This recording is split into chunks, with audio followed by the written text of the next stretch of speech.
Hello, good evening. आज हम लोग रिटेल के जो इवनिंग पुराने सर। टॉपिक्स हैं उनको आगे बढ़ा रहे हैं। और अब हम यूनिट नंबर 6 कवर करेंगे। ठीक है। यूनिट नंबर 6 एडवांसेस से रिलेटेड ज़्यादा है, क्योंकि इसका जो यूनिट का नेम है वो है क्रेडिट स्कोरिंग। क्रेडिट स्कोरिंग से यहाँ मतलब है कि जो आप सिबिल की बात करते हैं वो बात यहाँ पर कवर की गई है। ठीक है। तो इसको देखते हैं। और सिबिल के बारे में बेसिक चीजें पता रहती हैं, लेकिन फिर भी जब आईआईबीएफ वाले क्वेश्चन बनाते हैं तो आपको लगता है क्वेश्चन कैसे बना दिया। तो वो चीज हमको कवर करनी है बेसिकली। ठीक है। तो क्रेडिट स्कोरिंग, और जैसा कि मैंने पहले आपको बताया कि इसका रिलेशन एडवांसेस से ज्यादा होता है। इसका जो रिलेशन है वो एडवांसेस से ज्यादा है।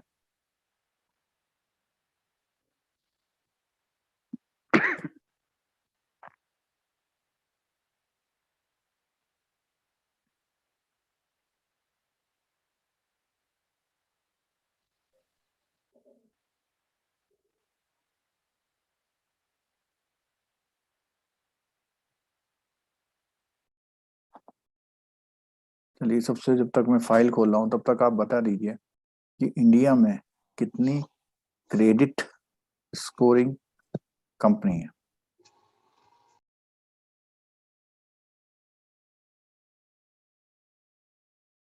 इंडिया में कितनी क्रेडिट स्कोरिंग कंपनी है, आपने ये बताना है। और कितनी है? 4। बिल्कुल ठीक बोला आपने कि 4 क्रेडिट स्कोरिंग कंपनी है। ठीक। अब ये जो क्रेडिट स्कोरिंग कंपनी है, इनका काम क्या है? इनका काम है कि depending on the borrowers profile, उसकी पास्ट हिस्ट्री की इंफॉर्मेशन को, उसके पास्ट रिपेमेंट को स्टोर करना, और बेस्ड ऑन द उसके रिकॉर्ड एक स्कोर दे देना। और ये स्कोर 300 टू 900 होता है। कितना होता है? 300 टू 900 होता है। बट किसी किसी की स्कोरिंग -1 भी आती है, और किसी की स्कोरिंग और क्या आती है? 300 टू 900, और किसी स्कोरिंग -1। -1 का मतलब होता है नो क्रेडिट। आज तक उसने कोई लोन ही नहीं लिया, कोई क्रेडिट। No credit stream. ठीक है। और जो 4 कंपनियां हैं, तो आमतौर पर आपको एक कंपनी तो हमेशा याद आती है, कौन सी है? Civil CIBIL. सिविल, और दूसरी है एक्सपीरियन। एक्सपीरियंस। तीसरा है इक्विफैक्स। इक्विफैक्स। और एक है Cliff high mark. Cliff high mark. Okay. Cliff high mark तो बेसिकली जो कॉरपोरेट्स या जो एसएमई के लोन्स होते हैं उनसे ज्यादा रिलेटेड होती है क्रिफ हाई मार्क वाली। ठीक है।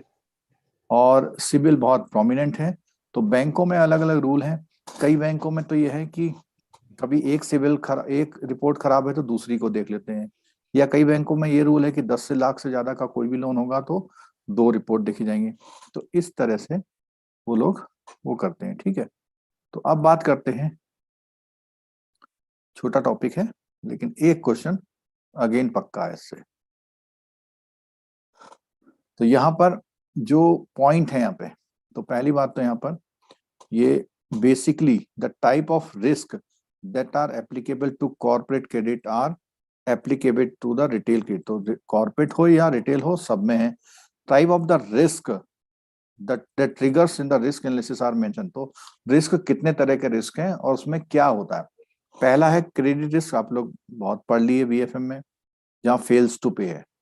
Business risk, losing money due to wrong strategy, आपने स्ट्रेटेजी गलत बनाई। ठीक है। थर्ड है मार्केट रिस्क, मार्केट में प्राइसेस चेंज हो रहे हैं, मार्केट मूवमेंट हो रहा है।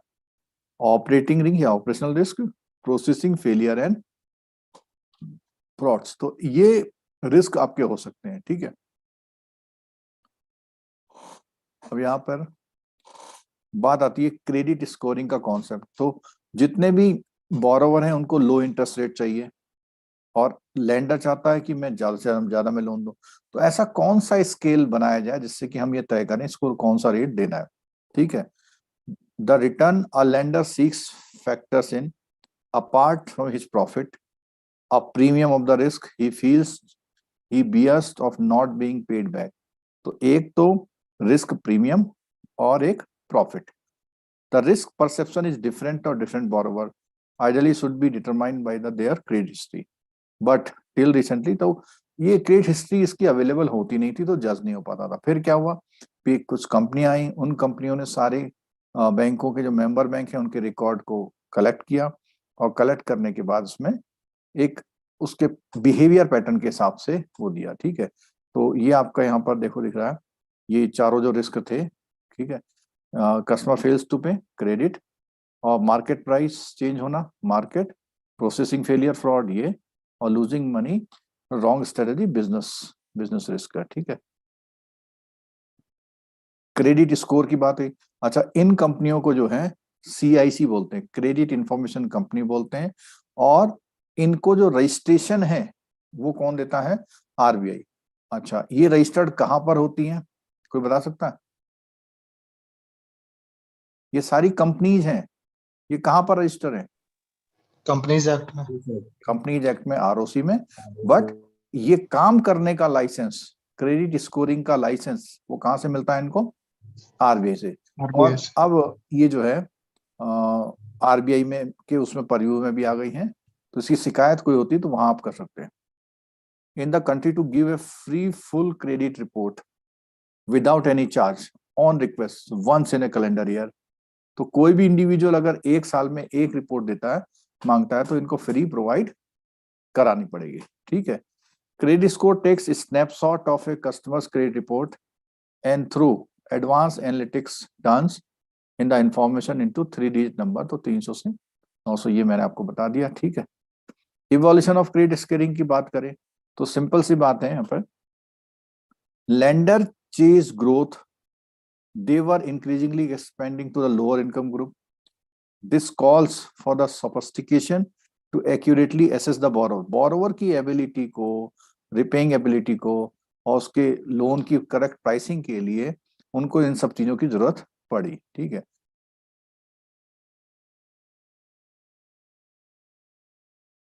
मैकेंजी एक स्ट्रेटेजी जो एक कंसल्टेंसी ग्रुप है, study shows that the lender in South Korea and Hong Kong suffered huge loss from default of the retail loan.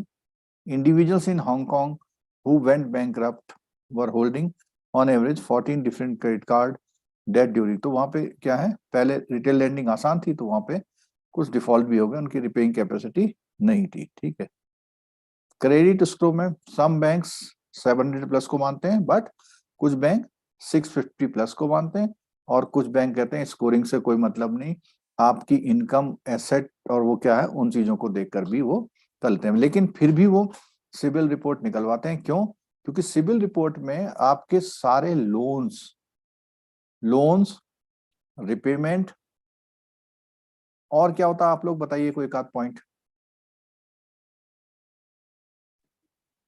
बोलो। Right of. Suit suit file है तो वो भी आ गया। सूट फाइल है, राइट ऑफ है, settlement है, स्टैंडर्ड। और क्या होता है, एक और चीज मैं जानना चाह रहा हूं आपसे, क्या होता है?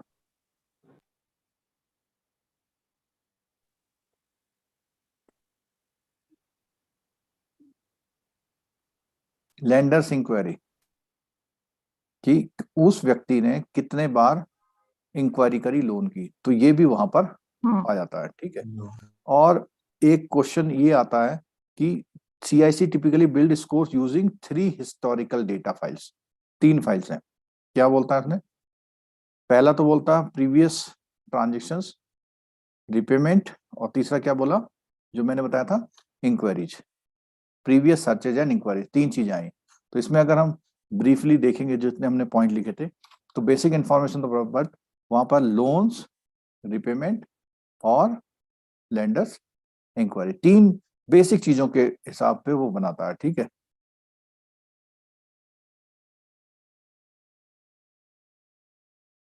और इसमें ज्यादा इस बात का जोर दिया था कि अगर उसने क्रेडिट कार्ड वगैरह पर्सनल लोन ज्यादा ले रखे हैं तो इससे क्रेडिट हिस्ट्री काफी डाउन होती है। क्रेडिट कार्ड में बहुत बड़ा फर्क पड़ता है, ठीक है। और ये एक तरह की न्यूमेरिकल वैल्यू होती है। अच्छा, इसमें और क्रेडिट स्कोरिंग एंड रेटिंग, इन दोनों में फर्क है। क्रेडिट रेटिंग जो कंपनी है वो कौन सी है, जैसे कौन? क्रिसिल है, केयर है, SME है, फिच है, स्टैंडर्ड एंड पुअर है, ये तो क्रेडिट रेटिंग कंपनी है।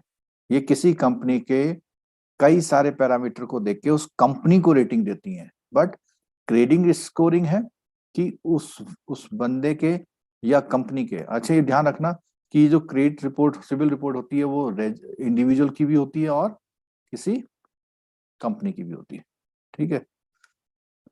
और कैसे आप क्रेडिट स्कोर को मैनेज कर सकते हैं, क्रेडिट का यूटिलाइजेशन, कि आप कितना क्रेडिट यूज कर रहे हैं, ले रहे हैं, ठीक है। और फिर उसमें नंबर ऑफ इंक्वायरीज आपकी हाई तो नहीं है कहीं, और आपने एडिशनल क्रेडिट लाइंस तो अप्लाई नहीं करी यहाँ पे, अननेसेसरी फ्रीक्वेंट शॉपिंग तो क्रेडिट कार्ड पे नहीं करते इस चीज को। दूसरा, पेमेंट का डिफॉल्ट, कितने बार आपने डिफॉल्ट किया।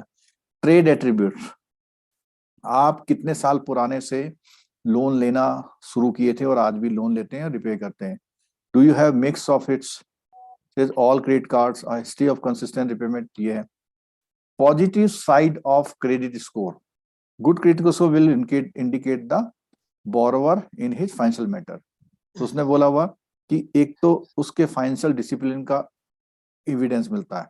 दूसरा, if the borrower has defaulted once or twice due to reason beyond their control, those would show up as clear aberrations in the overall consistent payment history, ठीक है। तीसरा, no the longer credit history the better, क्योंकि बहुत पुराने समय से लेता आ रहा और वापस पेमेंट करता रहा। वार्निंग साइन क्या होते हैं, behaviour pattern will impact on the credit score. तो craving of credit for credit का मतलब क्या, मतलब एक तरह से उसके जाल में फंसा हुआ, बहुत ले रखा है। Frequent and unnecessary shopping for credit, उधार पर लेना। Several new accounts, recent request on loans can be taken a sign of the over hungry borrower. The length of credit history is also important. Older account are generally better, so you should judicious about the closing of old account and opening new ones. Trade attributes, does the customer use of mix of credit? तो इससे आपका credit जो scoring के लिए बोल रहा है उसने कि ऐसा दिखता है तो वार्निंग साइन है, ठीक है। क्रेडिट इंफॉर्मेशन कंपनी की बात करें तो हमने यहाँ पे क्रेडिट इंफॉर्मेशन चारों कंपनियों के नाम आपको पहले बता दिए, ठीक है। और यहाँ पर credit information company regulation act है 2005, ठीक है, उसके अकॉर्डिंग ये कंपनी अपना काम करती हैं। Benefit of using credit information report अगर आप करते हैं तो पहला क्या होगा आपका, it helps in analysing your true financial standing and make plans for the future finance, आपके बारे में पूरा बताती है। One can be on the top of the borrowing to avoid debt trap, और अब कि भाई इसके बाद अब लोन नहीं मिलेगा तो आप डेट ट्रैप से बच सकते हैं। With a credit information report in hand, he or she will be a good position to make decision regarding availing new form of credit, while also being able to extract the best possible rate. क्योंकि आपकी rating अच्छी होगी तो आपको rates का भी फर्क पड़ता है। It helps in cultivating financial, और इससे फाइनेंशियल डिसिप्लिन भी डेवलप होता है। Factor leading to favourable credit score के लिए क्या है, ऑन टाइम पेमेंट, तो ये नॉर्मल है सारे, इसमें कोई इसमें नया नहीं है, ठीक है। Requesting and maintaining copy of personally rather than the through the financial institution, तो ये देखो ये भी एक अच्छी बात है कि आप फाइनेंशियल इंस्टीट्यूशन से पूछें, इससे बढ़िया आप क्या कर सकते हैं।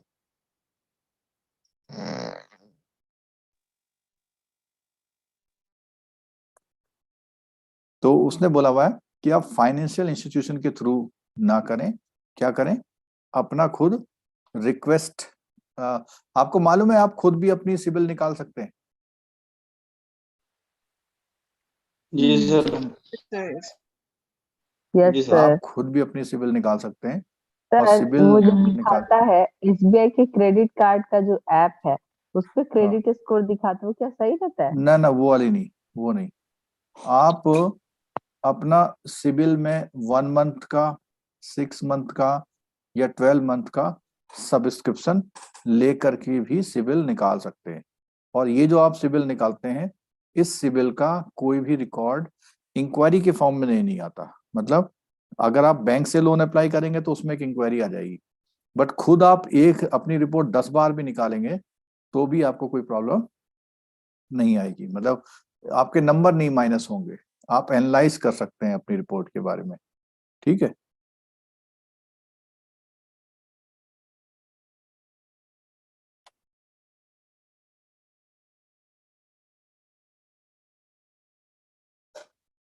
और कंपनी का भी इसमें रिपोर्ट्स जो है निकल जाती है।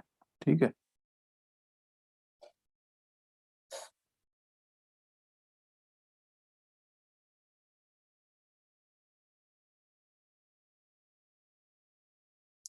और मजे की बात यह है कि अगर आप इनसे निकलवाते हैं रिपोर्ट पेमेंट दे करके खुद, तो आपके पास सारे बैंकों के नाम लिख के आएंगे। बट यही रिपोर्ट जब बैंक निकालता है तो आपने देखा होगा कि फाइनेंशियल इंस्टीट्यूशन का नेम वहां पर नहीं शो होता। केवल ये लिखा था कि ये इतने अमाउंट का लोन इतनी तारीख को, इवन अकाउंट नंबर भी पूरा डिस्प्ले नहीं होता। तो बैंकर्स नहीं जान पाता कि आपने कहाँ कहाँ से लोन ले रखे। ठीक है। और नेगेटिव क्रेडिट स्कोर करने के, आप बहुत सारी इंक्वायरी कर रहे हैं, चेक बाउंस डिसऑनर हो रहे हैं, इरेगुलर रिपेमेंट हो रहा है, क्रेडिट कार्ड डिफॉल्ट, ये सब कॉमन चीजें आपको पता है। अच्छा, डिफॉल्टिंग एज ए गारंटर, अगर आप किसी के गारंटर हैं और आपका वो बंदा लोन नहीं दे रहा है तो आपकी भी क्रेडिट रिपोर्ट खराब होती है। हाई क्रेडिट स्कोर का फायदा क्या है? आप एक तो इंटरेस्ट रेट में अच्छा नेगोशिएट कर सकते हैं और आपके लोन की एप्लीकेशन फास्ट होती है। Though not guaranteed the sir possibility of negotiating waiving processing fee as well as closing the repayment. तो आपको कई बार सर प्रोसेसिंग फी का भी हो सकता है। वो जैसा अगर चेक बाउंस होता होगा तो कैसे उसको पता चलता होगा कि इनका चेक बाउंस हो रहा है और उसके अकॉर्डिंग स्कोर पड़ता है? जैसे आपने लोन दिया किसी उसका चेक आना था लेकिन वो बाउंस हो गया, तो ये जो बाउंस हुआ है ये हिस्ट्री आपकी रिपोर्ट जाती है सिबिल को। मंथ एंड पे हर बैंक अपने सारे बोरोवर का ड्यूरिंग द मंथ बाउंसिंग का या न्यू लोन का या इंक्वायरी का कोई भी डिटेल होता है वो सिबिल को देता है।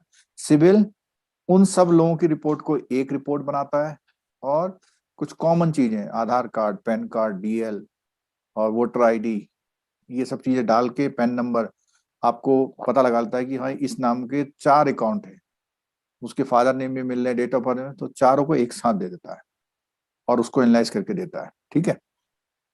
Okay. Credit scoring is an enabler to the bank to take a call on the risk assessment. तो बैंकों को फायदा क्या हुआ कि वो रिस्क असेसमेंट कर पाते हैं उसके अकॉर्डिंग। ठीक, और उसी के अकॉर्डिंग प्राइस डिसाइड करते हैं। With a credit information report in place, responsible customer can expect faster and more competitive services. Mistake in credit, कई बार क्या होता है कंफ्यूजन, जैसे मैंने बोला ना कि उसने XYZ नाम मिलाया, मिल गए दो, बट सन ऑफ दोनों की क्या थी, डिफरेंट थी। ह्यूमन इनपुट जो हमारा बैंक में हम लोग डेटा भेजते हैं, ये ना गोज फ्रॉम द बैंक, जो इन्फॉर्मेशन तो बैंक से जाती है तो वहां पर कभी गड़बड़ हो जाती है। आइडेंटिटी थेफ्ट, इसका मतलब समझ लेना कि कई बार क्या होता है आपका आधार कार्ड वगैरह वगैरह लेके कोई आपके नाम से कहीं दूसरी जगह लोन ले लेता है, तो ये भी आपको पता लग जाता है इसमें। ठीक है। Right from a petty shopkeeper who swipe your card several times to sneak the official payment of the track, तो वो वहां से भी आपका डेटा चोरी हो जाता है। ट्रबल शूटिंग क्रेडिट स्कोर, तो अगर आपको कुछ प्रॉब्लम नजर आती है, error and inaccuracies are possible, तो उसमें आप क्या कहते हैं, आप बैंक को करो that decline the credit card, उससे पूछो भी मेरा क्यों कार्ड, तो वो बोलेगा कि आपका ये प्रॉब्लम था। ठीक है। Bank will provide you the control number and credit. तो हाँ एक चीज और आते हैं कि क्रेडिट का जितनी रिपोर्ट्स होती हैं उसमें जो यूनिक नंबर होता है उसका कंट्रोल नंबर होता है। जो यूनिक नंबर होता है वो क्या होता है, उसका कंट्रोल नंबर होता है। ठीक है। Provision are available in the website, और रिजोल्यूशन, डिस्प्यूट रिजोल्यूशन के जो ऑप्शंस हैं वो उनकी वेबसाइट पर अवेलेबल होते हैं। ठीक है। ये देखो इसकी है ना वेबसाइट, सिविल की जो वेबसाइट है, इसमें यहाँ पे डिस्प्यूट रिजोल्यूशन दिखाई दे रहा, तो इसे करके आप क्या कर सकते हैं, कस्टमर डिस्प्यूट रिजोल्यूशन में अपना सब दे दाके आप उसको डिस्प्यूट को रेज कर सकते हैं। ठीक है, ये सारा व्यवस्था उसमें दी हुई है।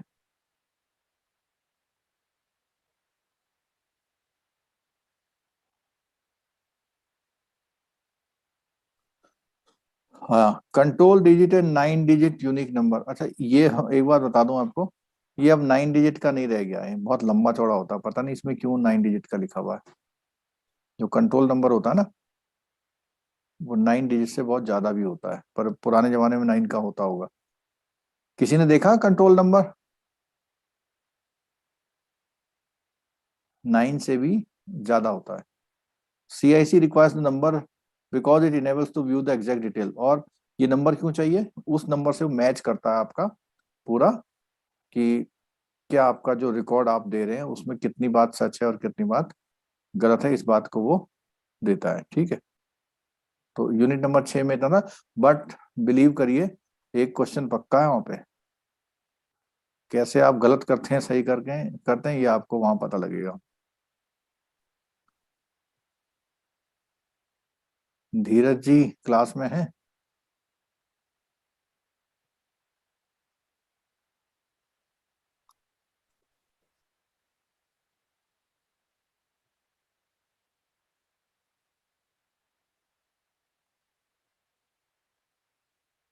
क्यों पूछा मैंने? हम्म। सर आजकल काफी एक्टिव है ग्रुप में मैं। बेचारे भी सो गए थे वो। धीरज जी सो गए थे, उठ गए क्या? अभी भी सो ही रहे बेचारे, एक्टिव हैं। उनका जाग गया एग्रीगेट सर। वाले में पास होने जाग की गया सर। संभावना है। जग गए? जाग गया सर। अच्छा। पानी वानी डाला? अरे आपको करना है भाई इस बार। और 2 दिन सर बस, उसके बाद सोना ही सोना है। मैंने अपने BM सर से छुट्टी ले ली है, बोला है संडे को पूरा दिन काम करूंगा आके। हाँ सही करा, कि पूरा दिन करवा लो, 2 दिन करवा लो, लेकिन मेरा CI भी पास करवाओ पहले। जी सर। पर इन छुट्टियों कई बार मेरे साथ ऐसा होता है कई बार कि मैं जैसे छुट्टी ले लेता हूँ, मैं सोचता हूँ आज ये काम करूँ, पता लगा उस दिन कुछ भी काम नहीं, ऐसा अच्छा तो बैंक ही चले जाता। तो ऐसा नहीं होना चाहिए।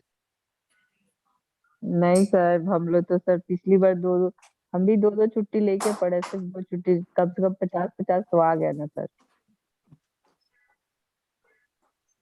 वो डिवीजन करने में बहुत हेल्पफुल हो जाता है, छुट्टी रहता है तो। कुछ चीजें आपको जो डेली आप करते हैं उनको अवॉइड करिए, आना जाना, व्हाट्सएप, फेसबुक, कुछ इस तरह से कुछ अवॉइड, मतलब डिसिप्लिन होना पड़ेगा आपको। और मैंने आपको पहले सिंस वेरी बिगनिंग बताया, रिटेल के पेपर में जिसने जितना ज्यादा पढ़ा होता है, 80 मार्क्स, 84 मार्क्स, 70 मार्क्स आराम से आते हैं अगर आपने पढ़ा हुआ है तो। ठीक है, सर अगर सर बुक अच्छे से पढ़ लिया जाए तो फिर बाहर बहुत से है। भी पढ़ने की जरूरत है क्या? नहीं बिल्कुल, वो पढ़ो, बस एक चीज मैंने बताई थी आपको, स्कीम्स पढ़ने के ओके। लिए। स्कीम्स जो है मैंने बताई, जो नॉर्मल स्कीम्स है ना, जो क्योंकि गवर्नमेंट की बुक स्कीम, में ऑलमोस्ट सरफेस ही लोन अकाउंट सेविंग सब बैंक सब है है ही। पूरा, बिल्कुल है। क्वेश्चन भी उसमें से आते हैं, उसमें कोई शक नहीं है किसी तरह का। चलो, इंपॉर्टेंट रिटेल एसेट, ये 5 मिनट में टॉपिक हो जाएगा। रिटेल एसेट का मतलब लोन्स जो आप रिटेल सेगमेंट में देते हैं। ठीक है,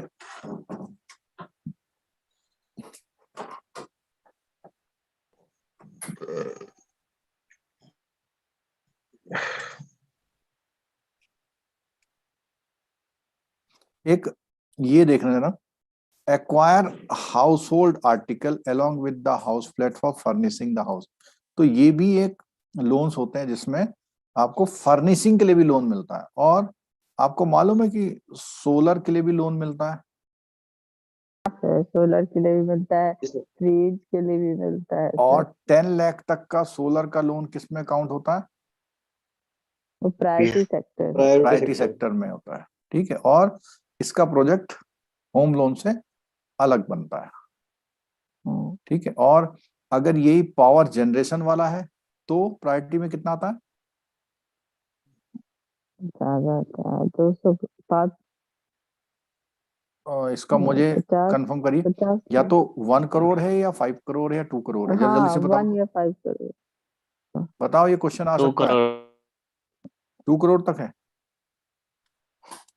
सोलर, नहीं, 5 करोड़ है ठीक। शायद, 5 करोड़ से ज्यादा।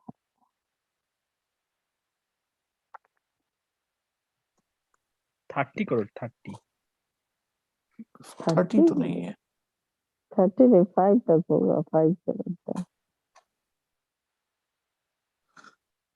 30 लिखा हुआ है इसमें, तो सही कह रहे हैं आप। Doubling priority lending renewable to help the only small borrower purpose solar based power generator. Very good, ये 30 हो गया। देखो, जब इनिशियल सर्कुलर आया था तब भी 30 नहीं था, लेकिन ये अभी क्या करा है इन्होंने, रिवाइज प्रायोरिटी, रिवाइज किया है इन्होंने 7 सितंबर 20 में।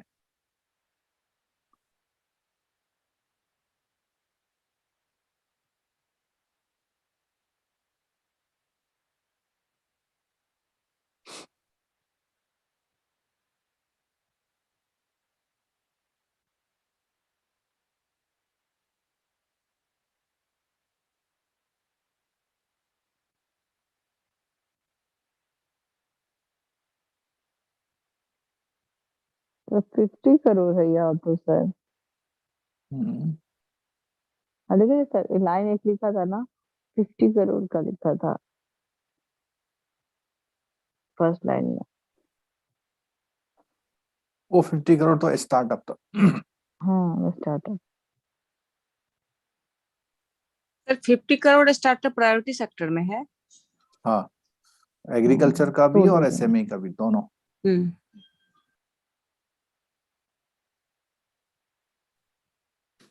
यहाँ भी लिखा था, हाँ, स्टार्टअप पावर सोलर। जनरेटर का कहीं मिला किसी को?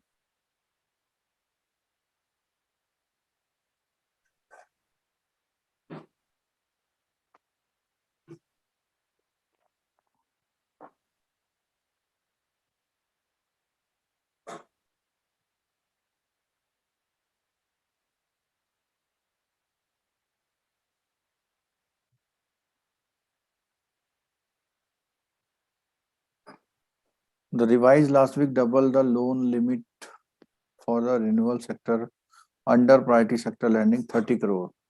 Long pending demand priority sector lending status has been met.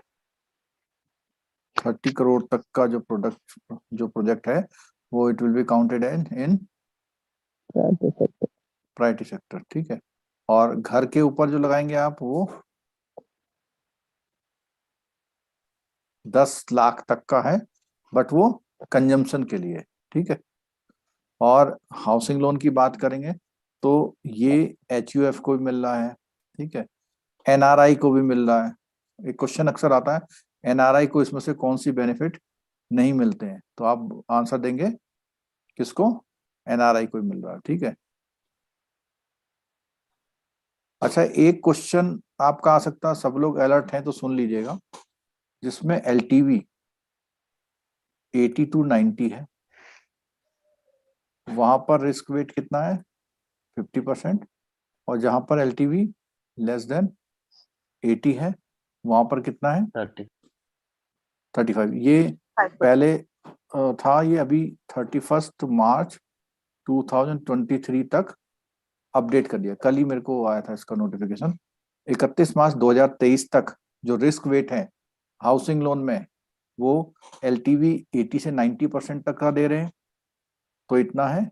और 80% से कम LTV है, यानी आप मार्जिन ज्यादा ले रहे हैं और लोन कम दे रहे हैं, ठीक है। तो इसमें अगर मैं ऐसे यहाँ पे मार्जिन लिख दूं, तो यहाँ पर मार्जिन है मोर देन 20% और यहाँ पर है 10 to 20%। ठीक है, और सर तो या 75 लाख का भी वो क्राइटेरिया सब हट गया है, हट गया है क्या? वो क्राइटेरिया सब हटा दिया, ये सब पुराना है इसमें बुक में। ओके ठीक है, केवल 2 क्राइटेरिया हैं कि अगर आप हम्म। 80 to 90% दे रहे हैं तो आपका एलटीवी, सॉरी, रिस्क वेट ज्यादा होगा। अगर आप 80% या उससे कम लोन दे रहे हैं, इसका मतलब ये है कि आपका 300 का वैल्यू है मान लिया, और आपने 240 अगर लोन दिया, तो इसका एलटीवी रेशियो कितना होगा, बोलो? 80%। ठीक है, और अगर मान लिया आपने इसको 200 का लोन दिया तो कितना होगा, 60%। अगर आपने इसे 280 का लोन दे दिया तो कितना होगा, 270 का लोन दे दिया तो 90%। इस तरह निकाल लेंगे आप। ठीक है,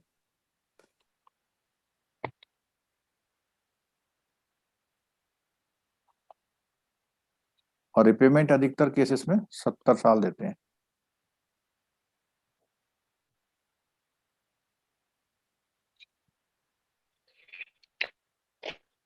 अच्छा, एक क्वेश्चन ये आता है कि अगर आप हाउस उसमें लैंड ले रहे हैं, P+C में लोन ले रहे हैं, प्लॉट प्लस कंस्ट्रक्शन पे लोन ले रहे हैं, तो प्लॉट लेने के कितने साल के अंदर आपको कंस्ट्रक्शन कराना जरूरी है? हम्म 3 साल है सर। कल मैं 2 देख रहा साल था के अंदर। नहीं, कल स्टेट बैंक में 5 साल देख रहा था मैं, 5 ही है सर। और किसी किसी बैंक में 2 साल है, किसी में 3 साल है। तो 5 साल में अगर नहीं करते हैं तो आपको रेट कौन सा लगेगा? प्लॉट लोन का। कमर्शियल कॉमर्शियल लोन लगेगा, कॉमर्शियल रेट लगेगा आपको। ठीक है, हाउसिंग लोन का रेट नहीं लगेगा।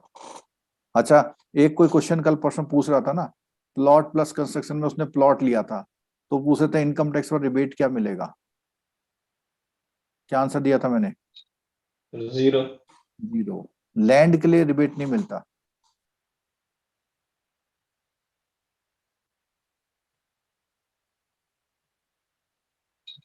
सर अगर क्वेश्चन ध्यान से नहीं पढ़ेंगे तो गलत कराएंगे फिर ये वाला। हाँ, वो ध्यान से देखना।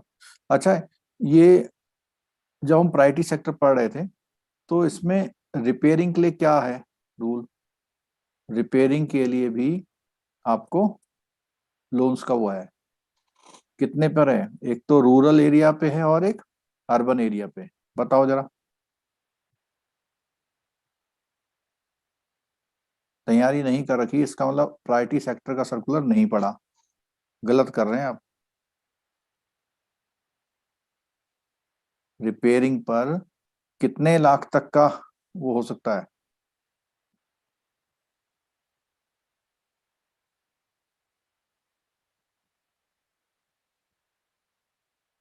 कोई नहीं आवाज निकालना।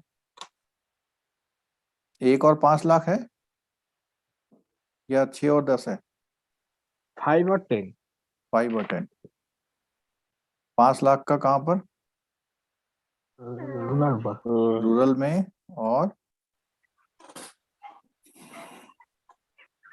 ये छोटे छोटे क्वेश्चन हैं, अगर वहां गड़बड़ करोगे तो कैसे चलेगा? हाइपोटेनियस 6 और 10। तो वही डाउट हो रहा था मेरे को। तो 6 और 10। 6 का ही मेरे को भी याद आता जिन्होंने 5 बोला।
इसमें 3-4 बातें देखिए जरा, सुनो ध्यान से। एक तो इसमें ये बोला है कि जो आपका लोन है, अगर आपका लोन की जो कॉस्ट है, कॉस्ट का अलग क्राइटेरिया है और अमाउंट का अलग है। ये 40 और 30, 45 और 30, और लोन के लिए क्या बोला हुआ इसने, 35 और 25। इसका मतलब ये हुआ, इसको समझ लीजिएगा ध्यान से, इसको ध्यान से देख लीजिएगा। हाँ वो भी तो बात ही हाउस होती है, अगर आपका 45 है, 45 तक का है, और आपको 35 तक का प्रायोरिटी सेक्टर माना जाएगा। और हाउस अगर आपका कितना है, 30, 35 है, ठीक है, और आपका लोन उसमें कितने तक का है, 25।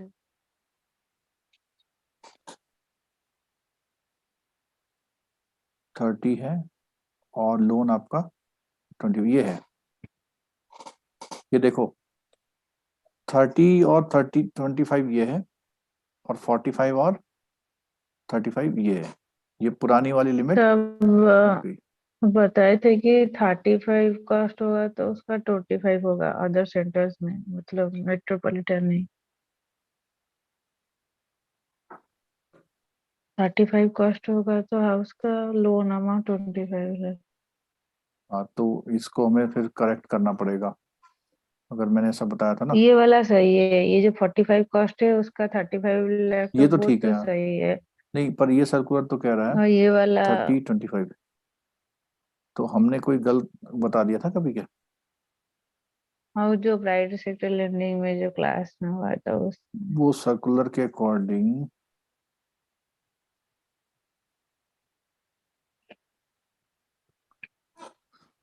चलो उसको भी देख ही लेते हैं ना, क्योंकि 2-3 चीजें मेरे को लग रहा है कि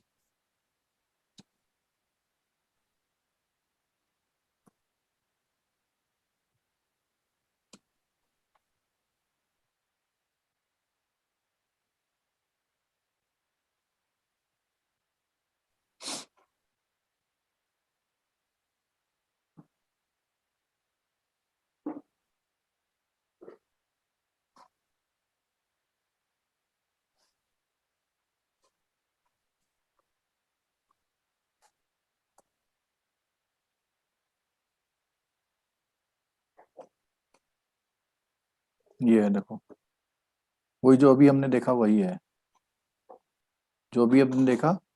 पता नहीं क्या गलत बताया, हो सकता है गलती हो गई हो, लेकिन बट यही है। क्या है, 45 और 35, और 30 और 25। करेक्ट कर लेना अगर कहीं गलत हुआ हो ना, ओके सर। ठीक है। याद करने का तरीका ये हो सकता है कि 45, 35, 30, 25, ठीक है।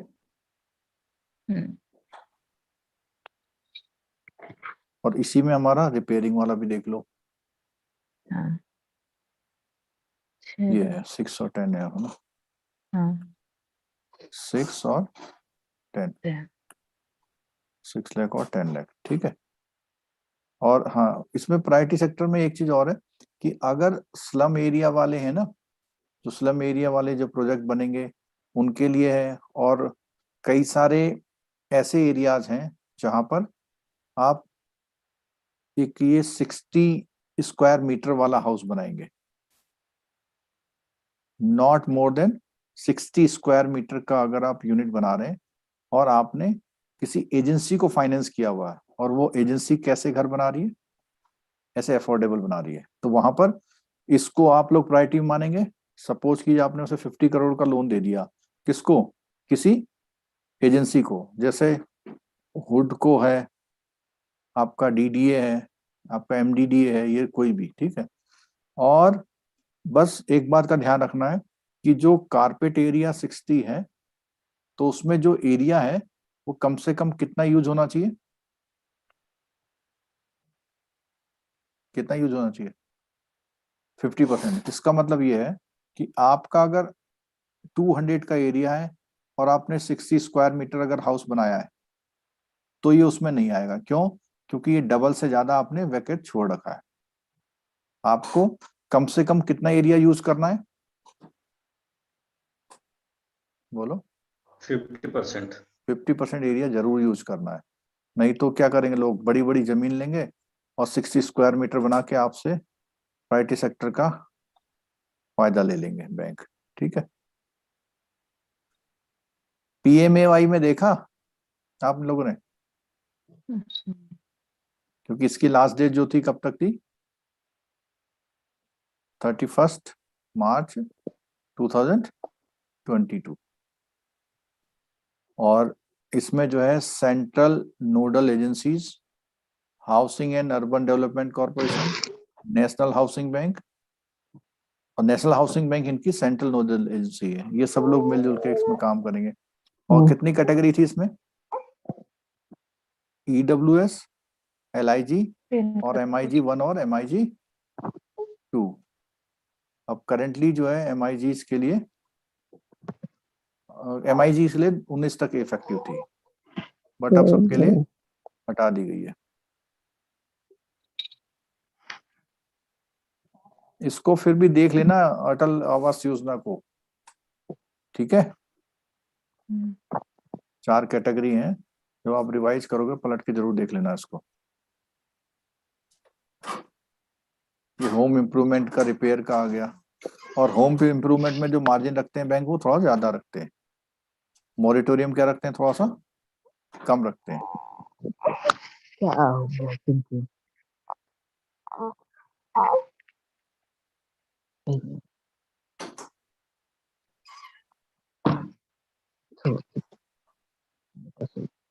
व्हीकल लोन में पुरानी गाड़ी के लिए लोन होता है? सर होता है। होता है। वो बैंक टू बैंक डिफर करता है। अब इधर एक बात देखो, एक तो जो मोस्ट ऑफ द बैंक में नई व्हीकल के लिए कोई भी सीलिंग नहीं है। कोई बता सकता है क्यों?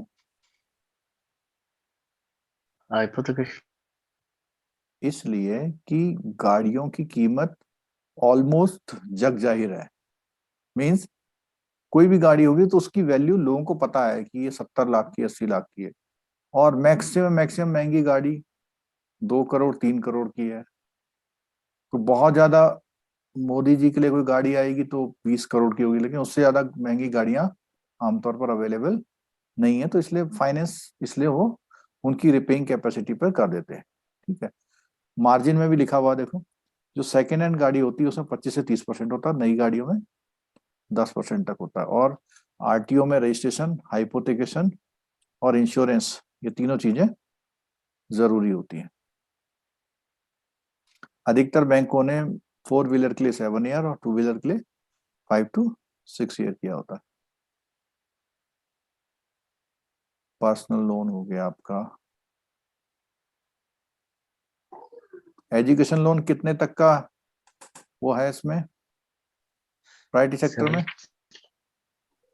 20 लाख। 20 लाख, चाहे इंडिया में लो चाहे बाहर लो। और अब जो लोन्स हैं वो उसके लिए भी होने लग गए हैं। किसके लिए? वोकेशनल कोर्सेज के लिए। ठीक है। इसमें ये इंपॉर्टेंट पॉइंट है कि 4 लाख तक कोई मार्जिन नहीं है, 4 लाख तक 5% का मार्जिन है अगर 4 से ऊपर लेंगे, और विदेश में लेंगे तो 15% का। और 7.5 से ऊपर आपको credit guarantee coverage, scholarship assistance will be included in margin. तो क्रेडिट गारंटी कवरेज लेना पड़ेगा, या आप क्या करेंगे, पार्टी से क्या लेंगे, कोलेटरल लेते हैं। 7.5 के ऊपर के लोन में कोलेटरल मस्ट है।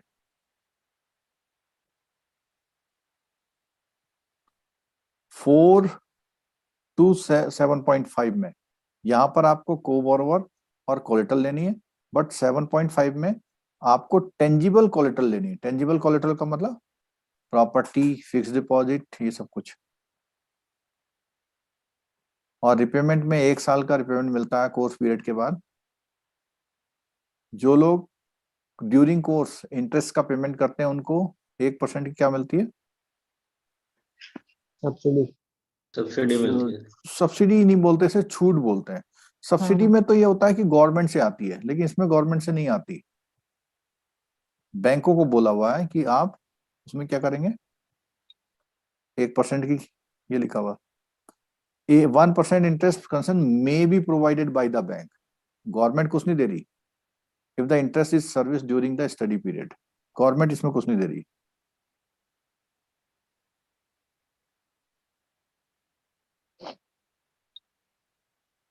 ये जो है प्राइवेटी सेक्टर वाला कितना हो गया, 20 लाख।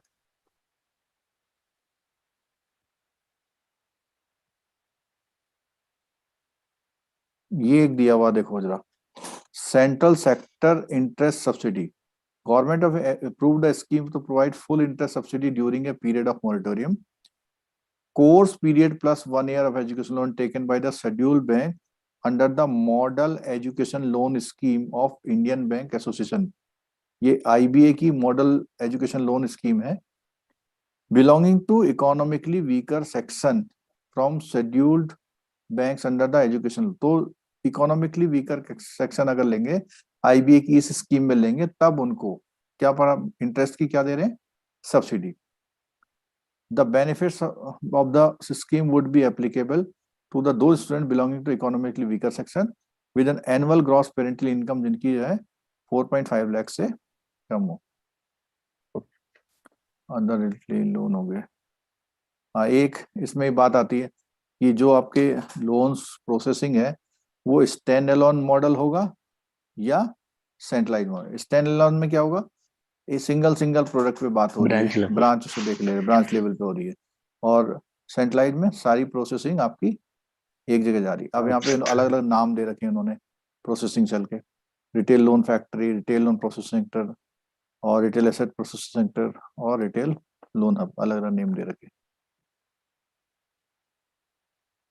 और ये एक प्रोसेस है, एप्लीकेशन आएगी, वेरिफिकेशन होगा, क्रेडिट स्कोर निकालेंगे, वैल्यूएशन करेंगे, इनकम्बरेंस NEC निकलवाएंगे, लीगल ओपिनियन निकलवाएंगे, ये सब काम करते हैं।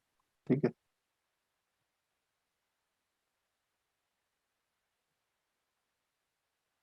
ये थोड़ा सा बेनिफिट दिए हुए हैं कि कौन सा काम कहाँ पर होता है। सेंट्रलाइज प्रोसेसिंग में क्या होता है, वो डॉक्यूमेंट जाते हैं वहां से डिसाइड करते हैं। और ब्रांच लेवल पे क्या होता है, वो बेटर अंडरस्टैंडिंग रखते हैं किसकी, कस्टमर क्या चाहता है। ठीक है, यहाँ पर सेंट्रलाइज प्रोसेस में टर्न अराउंड टाइम होता है, इतने दिनों में आपको काम करना है या रिजेक्ट करना है।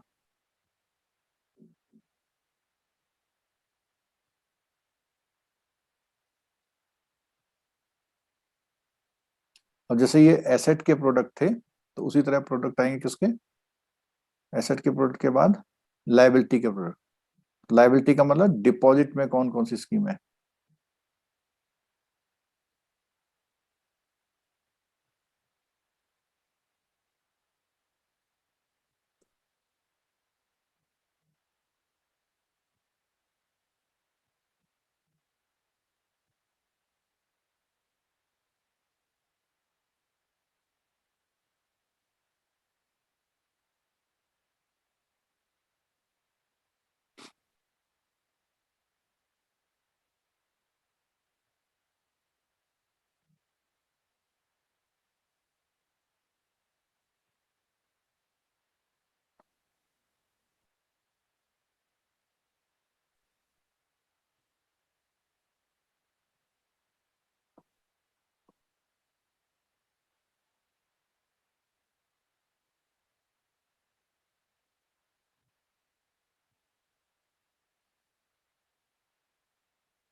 चलिए, तो credit and debit cards.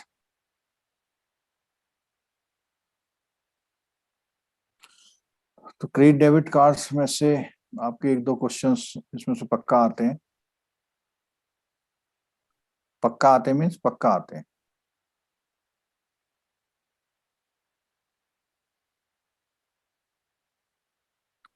Credit card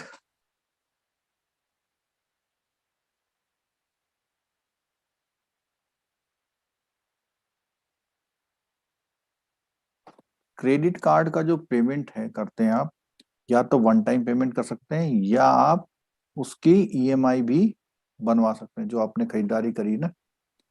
operational process of credit card, ये एक इंपॉर्टेंट क्वेश्चन है, इसमें सब लोग अलर्ट हो जाएंगे जरा। क्या कि वो कहता है कि जो ट्रांजैक्शन होता है वो 5 साइकिल में पूरा होता है। सबसे पहले कार्ड होल्डर वो रिटेलर के पास गया, रिटेलर के पास जब वो गया तो उसने जिस बैंक का वो मशीन रखा हुआ था वो एक्वायरिंग बैंक है, और एक्वायरिंग बैंक उस बैंक से डेबिट करके क्या करता है, जो इशूइंग बैंक है वहां तक पहुंचता है। तो ये जो 5 लोग हैं ना, 5 लोग एक क्रेडिट कार्ड के ऑपरेशन में पार्टिसिपेट करते हैं।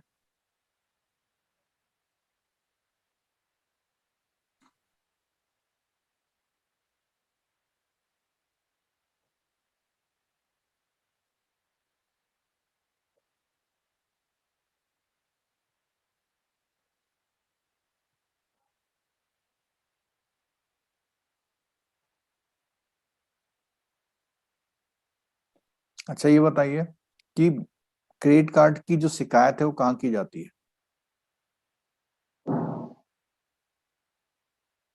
बोलो। कार्ड के कस्टमर सर्विस में सर।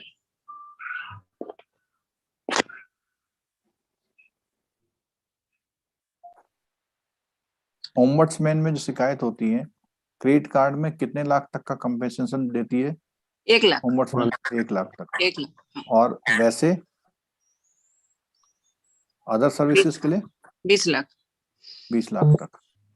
सर कार्ड का भी और कुछ एक और है ना जिसमें 1 लाख देती है ओम्बड्समैन, एक और कुछ तो है। वो हैरेसमेंट के लिए होता है ना, हैरेसमेंट के लिए सर। हैरेसमेंट क्रेडिट कार्ड का हैरेसमेंट के लिए ही होता है। ओके। क्योंकि क्रेडिट कार्ड इशू नहीं किया गया इससे कोई मतलब नहीं है, लेकिन क्रेडिट कार्ड इशू कर दिया गया और पैसा कलेक्शन करते समय वो दिक्कत करा। सबसे ज्यादा क्रेडिट कार्ड किसने इशू किए हुए? एचडीएफसी बैंक लिमिटेड है ना। HDFC पर मेरे ख्याल से एसबीआई सबसे आगे तो नहीं निकल गया था। एसबीआई का दिख रहा है कहीं पे? नहीं, पीछे है। एचडीएफसी सबसे ज्यादा क्रेडिट कार्ड यूज किया हुआ है। एसबीआई तो अभी सर ज्यादा हुआ है, अभी पहले कहाँ था एसबीआई? एचडीएफसी के तो आगे पीछे कोई नहीं है सर। और सर एसबीआई का ड्रामा भी बहुत है ना देने में, तो क्यों लेगा कार्ड कोई? State Bank of India started a separate subsidy for with G capital or for their credit card operation. कल हम लोग पढ़ रहे हैं ना आउटसोर्सिंग वाला में, तो ये जो है इस टेक्निकल प्रोडक्ट के लिए इसने आउटसोर्सिंग करा हुआ है इसके साथ। टाइप ऑफ क्रेडिट कार्ड,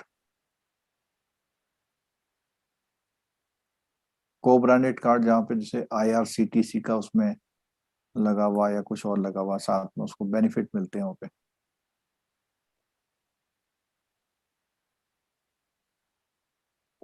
यहाँ पे उन्होंने थोड़ा सा क्रेडिट कार्ड के नेम बना दिए, पर ये एग्जाम में आने वाला नहीं है। अलग अलग तरह के जो क्रेडिट कार्ड है वो करते हैं।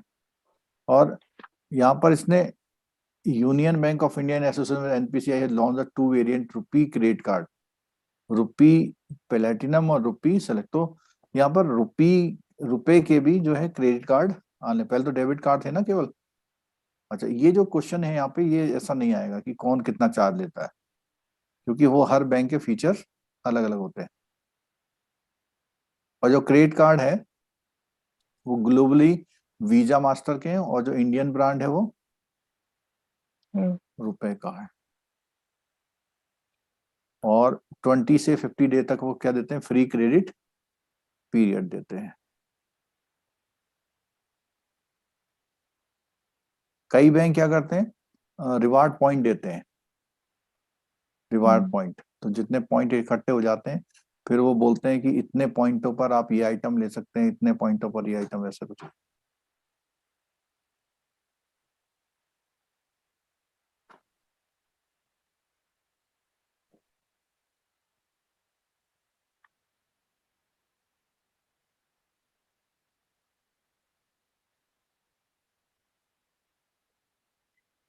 क्रेडिट कार्ड को देने में बिल्कुल जैसे लोन का प्रोसेस करते हैं, सेम उसी तरह करते हैं। अच्छा, ज्वाइनिंग फीस और एनुअल फीस में क्या फर्क है? अधिकतर बैंक क्या कहते हैं ना, फ्री क्रेडिट कार्ड मिल रहा है तो फ्री देते हैं, लेकिन जैसे ही 1 साल होगा तो आपसे एनुअल फीस ले लेंगे। और चार्जेज में वो लोग एक तो फाइनेंस चार्ज लेते हैं, जब आप लोग क्या करते हैं अपना पैसा, the event of the card member deposit part on total payment or in the minimum amount due, balance outstanding payable shall be credit for. तो जो बैलेंस बचता है उस पर वो एक तरह से इंटरेस्ट चार्ज करते हैं, उसे फाइनेंसिंग चार्ज बोलते हैं। ये एक एग्जांपल देख लो जरा, सब लोग थोड़ा सा नींद को त्याग दें। Balance outstanding on the statement कितने हैं? 20,000। Balance is not paid, payment नहीं किया, इंटरेस्ट पर मंथ इतना है, डेली इंटरेस्ट चार्जेस। तो यहाँ पर क्या करा इन्होंने, डेली इंटरेस्ट चार्ज लेगा 23 रुपए इतना %। Total interest payable in the next statement, जब तक अगला स्टेटमेंट आएगा तब तक आपको इतना प्लस टैक्स से यानी कि जीएसटी देना होगा। मिनिमम अमाउंट ड्यू में क्या करते हैं, वो जितना टोटल आपका आउटस्टैंडिंग है उसका 5% तक दे दो, बाकी चलेगा। बट बाकी पे रिमेनिंग पार्ट में क्या देना पड़ेगा आपको, इंटरेस्ट देना पड़ेगा।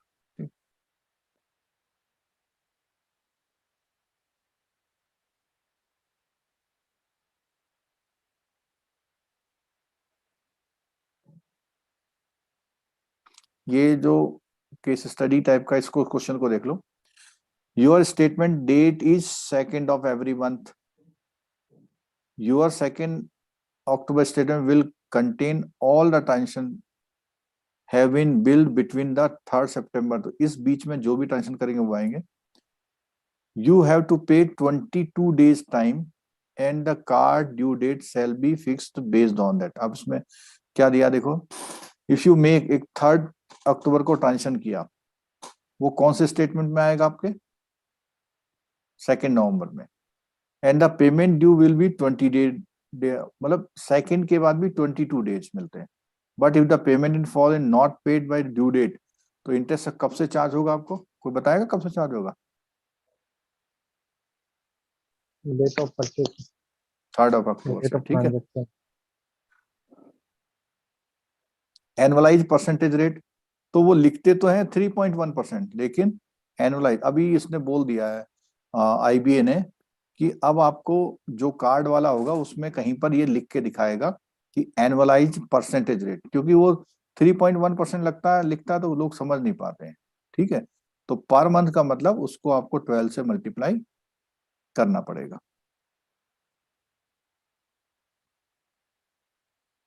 अदर चार्जेस बहुत लेते हैं। कैश अगर आप निकालोगे कार्ड से तो कैश एडवांस फी, कार्ड खो गया दोबारा बनाना है, पेनल्टी है, लेट पेमेंट फीस है, ओवर लिमिट भी आपने यूज कर लिया उसको, और चेक रिटर्न डिस्काउंट हुआ, ये सब अच्छे कार्ड। ये चार्ज कार्ड देख लो जरा एक बार। चार्ज कार्ड में क्या होता है, to defer the cost of purchase made on the card until the end of the payment cycle. यानी डेबिट कार्ड में तो इमीडिएट जाता है, ठीक है, चार्ज कार्ड में एंड डेट पे जाता है, और क्रेडिट कार्ड में एंड डेट पे क्या होता है, मंथली ड्यू होता है। और आप इसको क्या कर सकते हैं, मतलब डेफर कर सकते हैं। बट इन दोनों कार्डों में, किसमें, डेबिट कार्ड और चार्ज कार्ड में आपके अकाउंट में बैलेंस होना चाहिए, ठीक है, वो चाहे आपका सेविंग में, करंट अकाउंट कहीं पर भी हो। बट जो आपका क्रेडिट कार्ड है, क्रेडिट कार्ड में बैलेंस नहीं होता है, आपको उधार मिलता है फिर, प्रीपेमेंट कार्ड में आपको मामले 20,000 आपने प्रीपेमेंट डाल दिया, आप जहां पर भी जाओगे आपका डेबिट होता जाएगा और जीरो हो जाएगा। प्रीपेड पेमेंट इंस्ट्रूमेंट, इसमें क्या है, इसमें भी आपका तीन टाइप के क्लासिफाइड हैं। क्लोज्ड सिस्टम पीपीआई, ये एक क्वेश्चन है, सब लोग नीट छोड़ दें और अपनी। Semi closed open system PPI, तीन तरह के हैं। तो इसमें क्या बोला, क्लोज वाले में क्या हुआ, and that entity only and do not permit cash withdrawal. तो ये स्पेसिफिक एंटिटी में चलता है केवल, जैसे आपका मतलब किसी क्लब की मेंबरशिप है तो सिर्फ वहीं चलेगा। जैसे मेट्रो का कार्ड होता है ना, मेट्रो रेल का कार्ड, वो एक तरह से क्या है, बोलो, क्लोज सिस्टम पीपीआई है वो, ठीक है। सेमी क्लोज में क्या बोलता है, तो उसने बोला use for purchase of goods and services including financial service, remittance facility, a group of clearly identified merchant location. तो यहां पर आपको कुछ खास शॉप्स पे, कुछ खास शॉप्स पे मिलेगा। ये तो बिल्कुल क्लोज्ड है तो एक ही पे मिलेगा, यहाँ पर कुछ खास पे। ओपन में क्या है, एनीवेयर, तो कोई भी पॉइंट ऑफ सेल है कहीं पर आप चले जाओ उसका यूज हो जाएगा।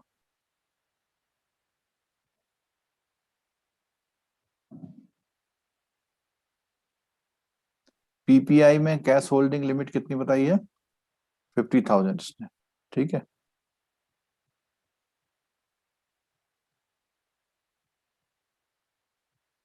और पीपीआई जो फॉरेन के लिए बोला हुआ उसने, उसमें भी बोला हुआ 50,000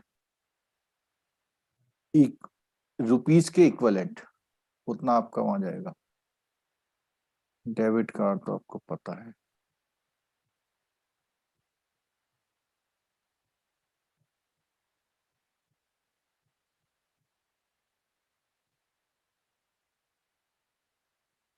को ब्रांडेड कार्ड जैसे आईआरसीटीसी के साथ, एसबीआई के साथ, इंडियन ऑयल के साथ, ताज होटल के साथ, तो वो उसमें आपको बेनिफिट वहां मिलता है।